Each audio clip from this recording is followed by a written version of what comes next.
ভেতরে কাপড় দিয়ে দিলেন। কাপড় পরিমাণ যেটুকু সার্ফ প্রয়োজন সেটা দিয়ে দেন, যতটুকু পরিমাণ লাগে। এটা হচ্ছে ম্যাজিক ফিল্টার, এখানে চুল সুতো ময়লা এসব গুলো আটকে থাকে।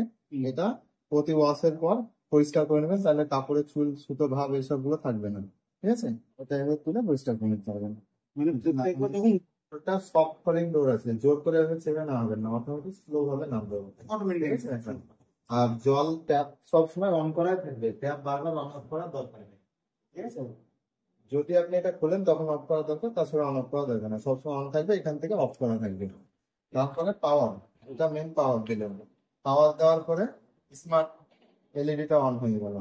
রেগুলার অনেকগুলো কাপড় কাচবেন তখন স্মার্টে দিয়ে কাচবেন। ঠিক আছে, তারপরে যখন সোপ, যখন ভিজিয়ে রেখে কাপড় কাচতে চাইছেন, বেশি ময়লা আছে, তখন হচ্ছে সোপ ফাংশনে দিয়ে কাচবেন।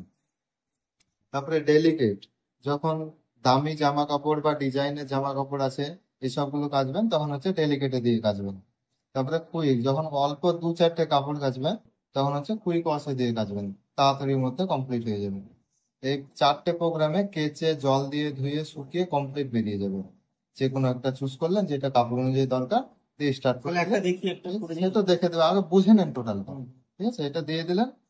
তারপরে ম্যানুয়ালি ভাবে অনেকে ধরেন শুধু ওয়াশ করতে চায়, তখন ওই ওয়াশের লাইটটা অন করে স্টার্ট করে দিলে শুধু ওয়াশ হবে, কাচবে, জল দিয়ে ধুবে না, শুকাবেও না।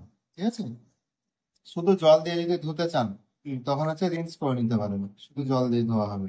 স্পিন শুধু শুকাতে চান তখন স্পিন দিয়ে স্টার্ট করে দিলে শুধু শুকিয়ে দেবে। বাইরে কেচেছেন, ভেতরে শুধু শুকানোর কাজটা করবেন, তখন হচ্ছে স্পিন করে দিলে স্পিন হয়ে যাবে, স্পিনে স্টার্ট করবেন। টাপ ড্রাই, মেশিনটাকেও ড্রাই করতে হয়। ধরেন ভেতরে শুধু কাছাকাছি করেছেন, জল জলে ভাব আছে, তখন আপনি টাপ ড্রাই করে নিতে তাহলে তো আমাকে ড্রাই প্রতিবার তো টাপ দরকার নেই। করতে হবে না, এই অটোমেটিক ফাংশনে তো শুকানো ফাংশন নিয়ে নেবে। যখন আপনি ম্যানুয়ালি শুধু ওয়াশ করেছেন, তারপরে ড্রাইটা প্রয়োজন করবে। ঠিক আছে, এদিকে দিয়ে দেবেন, আর এদিকে ওয়াটার লেভেলটা বাই ডিফল্ট প্রোগ্রাম অনুযায়ী নিয়ে নেবে। ধরেন কোনো একটা প্রোগ্রাম দিয়েছেন, অটোমেটিক নিয়ে নেবে। যখন লাইট অন হয়ে থাকছে তখন হচ্ছে ডান দিকের লিটারটা ধরে রাখবেন, যে এখন 29 লিটার আছে। যখনই প্রেস করবেন এটা ব্লিঙ্ক করছে, তার মানে বাঁ দিকেরটা 33 লিটারে হলো এখন। আবার যখন স্টিল জ্বলে থাকবে তখন হচ্ছে 37 লিটারে থাকবে।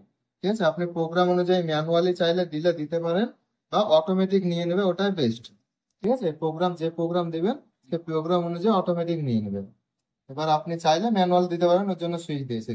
সবচেয়ে ভালো পাওয়ার অন করবেন, যে 4টের মধ্যে যে কোনো প্রোগ্রাম একটা প্রয়োজন, যেটা প্রয়োজন সেটা দিয়ে দিলেন, আর এটা স্টার্ট করে দেবেন। তাহলে অটোমেটিক জলের লেভেলও নিয়ে নেবে, কাঁচা জল দিয়ে ধোয়া শুকানো কমপ্লিট তিনটাই নিয়ে নেবে। ঠিক আছে, কমপ্লিট হয়ে যাওয়ার পরে বিপ আওয়াজ দিয়ে মিউজিক দিয়ে নিজে নিজে বন্ধ হয়ে যাবে। তারপরে আপনার যখন সময় হবে তখন এসে,